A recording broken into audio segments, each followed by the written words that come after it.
what, what's the porridge thing from the Bears? Was it too small? Yeah. Not big enough, just right or something? Oh, I'd take that one. That was a nice cart.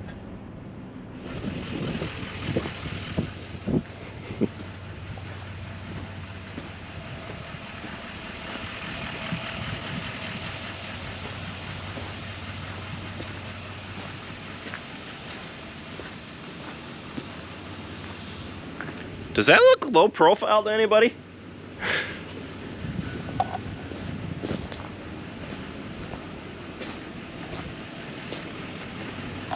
So we're up at Sloan's in Bloomington today, and we had to swing over and check out this cart on their lot because, from what I hear, this might be the cart that we're getting to use this year for harvesting. So I got a phone call from Unverfirth asking if we wanted another cart this year. I told them heck yeah. They asked what size I wanted, and I said, you know what, why not a 1300? Granted, the 9510 does have an issue with how far up it can reach. We need to measure this cart compared to the other one, which is sitting over there. So that's the one that we used last year, and from what I hear, this is the one that we're going to be using. So one thing I wanted to do is get a tape measure and measure from the side down. I'll go and ask Ryan for a tape measure. Okay. All right. So we had Ryan inside measure the other one over there, and that one was 13 feet 6 inches to the ground on the short side. Actually, no, that's up to the top of the tarp. So the 9510 does struggle at times to reach up to that cart, being is that we do have hills and uneven ground. Depending on how the combine is sitting, the auger is either going to be closer to the ground or it's going to be sitting up even higher. So with that one, I mean, for us, it was no problem just to stop and unload. We didn't really unload on the go because of how the ground lays. It wasn't really, when the cart is that big, it's kind of an issue for us trying to reach up there and make sure that the auger doesn't hit the grain cart. So we always wanted to stop to make sure that we didn't hit it. And it still really helps having a larger cart like that, even though we can't unload on the go, because it doesn't really save that much time. Granted, when our biggest hiccup now is getting back with the semi in time. Since I got the big red, it's really sped up our harvest because we haven't had to wait for trucks, but at the same time, it's also prolonged it because we only have one truck available. Whereas when we rented it out or hired out, typically they would send multiple trucks and at one time, and we could just harvest all at once. But sometimes we were also waiting around during good weather for a week or more. So it averaged out. Now we're actually saving money because we are not hiring out hauling. So this is a Brent AVALANCHE 1396. This is an absolute monster. Something that we are a little bit I'm a little worried about is the 8235R and horsepower. So granted that this is a bigger cart, we don't actually have to absolutely fill it up, but now we can park it, fill it up with enough for the semi. With this cart over here, we had to mount it up over the top just to get a full semi load. So I asked him for a little bit bigger cart. It's supposed to be lower profile because it doesn't have the corner auger. Something about having the auger on the front allows them to get it lower. So we got a tape measure. We're gonna try measuring it and seeing what our height difference is.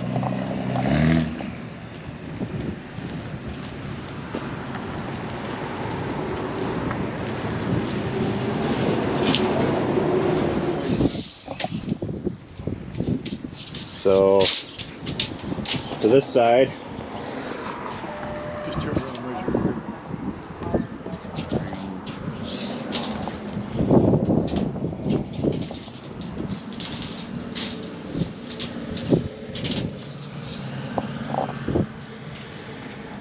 11.6? Yeah, I'd say 11.5. how much? 11.5. Okay.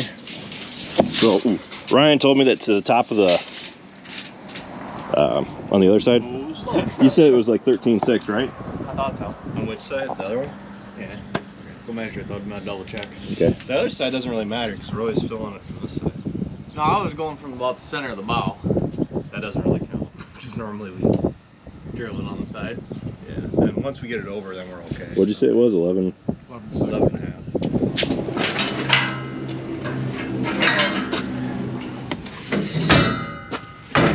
Ooh, fancy. There, no, that's just inside. So the short side was 11.6. This side 11.6. 11.6. That's the same height as the one we had last year, which is That's okay, we can go with that one. yeah. We'll make it work. Cool. So Travis is talking to Ryan about fixing the third SCV on the 82, so that way we can run all of the SCVs on the grain cart. What we had to do in previous years is leave one unhooked. So with the cart we had last year, you could tilt and turn the spout to give you more control over where you're sending the grain, and it's really nice. So we want to get that fixed up, and this thing is just massive. So they got a graphite spray in here to help the crop slide down into the auger. And this is going to be the first year we've ever used a 2 auger setup. What do they call these, Ryan? Where they have the 2 augers compared to just the 1 corner auger? Dual auger. Dual auger. So since the 82 is an 8R, it should have enough weight to be able to hook up to a large grain cart like this. With our hills, it might struggle, or we might have to downshift to climb up them if we got a full load in here. But I don't think the 82 is going to have much issues with it. We didn't have much issue with that grain cart last year, so I think it'll handle it just fine, even if we don't have to overload it. But that way we can get a full load on the semi. We can load this one up overnight, and then first thing in the morning I can take the first load down with the truck and immediately come back and get another full load. So it should help streamline things a little bit more. What'd you do? Break it. I did that with one hand. Yeah, I was helping. Then you latched up here. Yeah, it's 7. Oh, it did? So, there. Good. And where'd the pin go? Through here, I think. Oh, lock it so it don't come up or down. So how many SUVs for? Yep. Hammer strap.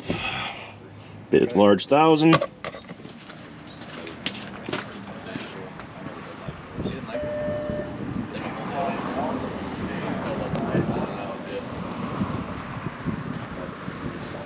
Who's 8200?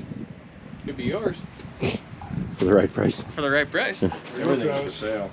Everything's got price. I don't need an 8200, it's too small. We gotta look at like 9530s, you know, something I can cut hay with. What's that for? Probably close your doors. And it closes all your doors. Oh, okay. So you just like you said, there's a jack, right? Or a handle? Well, there's a hand, yeah, just like a jack handle, I think. I like that it's got the windows through it on the back, but definitely on the front where, as the operator of the tractor, you can actually see where the corn is going as you're loading. Must have mud flaps that you can bolt on there. Yeah. So this one does have a scale on it. Just plugs right into the ISO bus, right? Yeah. Oh, that's your belt. Inside.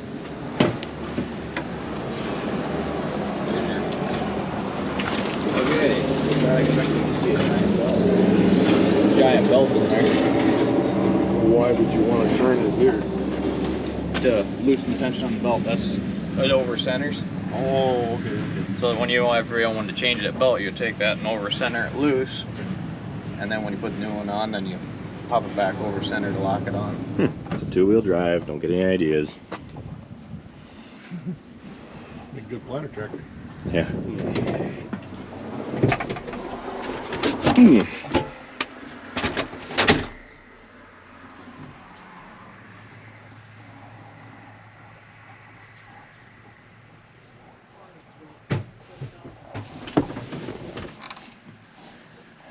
Yeah, so it's pretty much the same size as that other cart over there. It's just longer.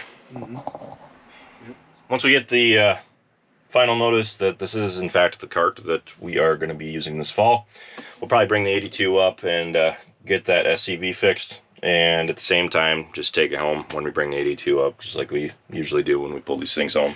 But we came up to get parts for the baler. Travis broke a roller the last day that we were making hay, so we gotta take that roller home and get the baler fixed.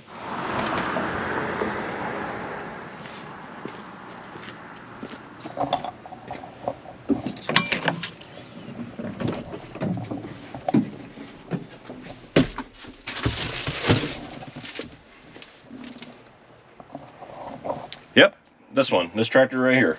They took the key out. They must have been expecting us. So this right here is what I'd like for a tractor, 6175M. It's got just the plain Jane set up. We got a corner post display over here, but there's no fancy monitor over on the right, which is both a good and a bad thing. I mean, to me, I would think that a tractor like this would be more budget friendly.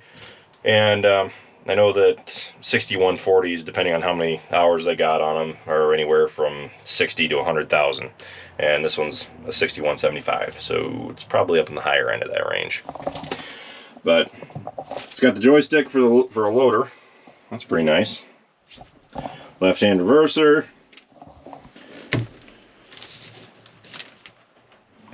But it's a pretty nice tractor, that's for sure.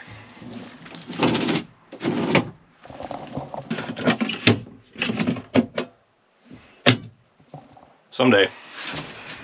The one hang up that I have with all this new equipment is the DEF. So when I finally hit the lotto big, after spending all my YouTube earnings on lottery tickets, this is what I plan on buying.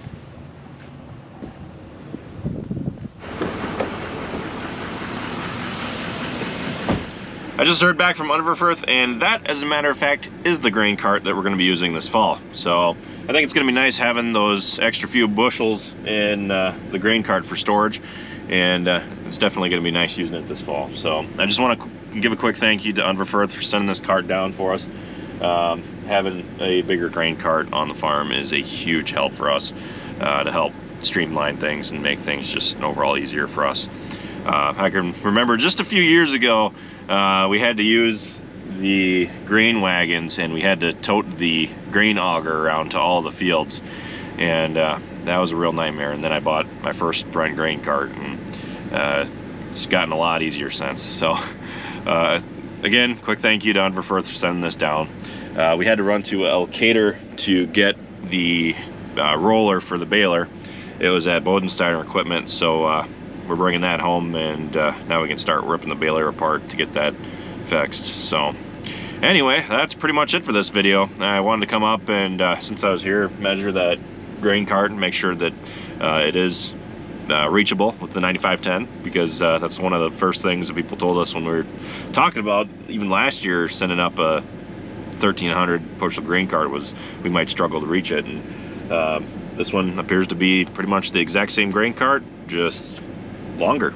So it does have much larger tires on it, that's for sure.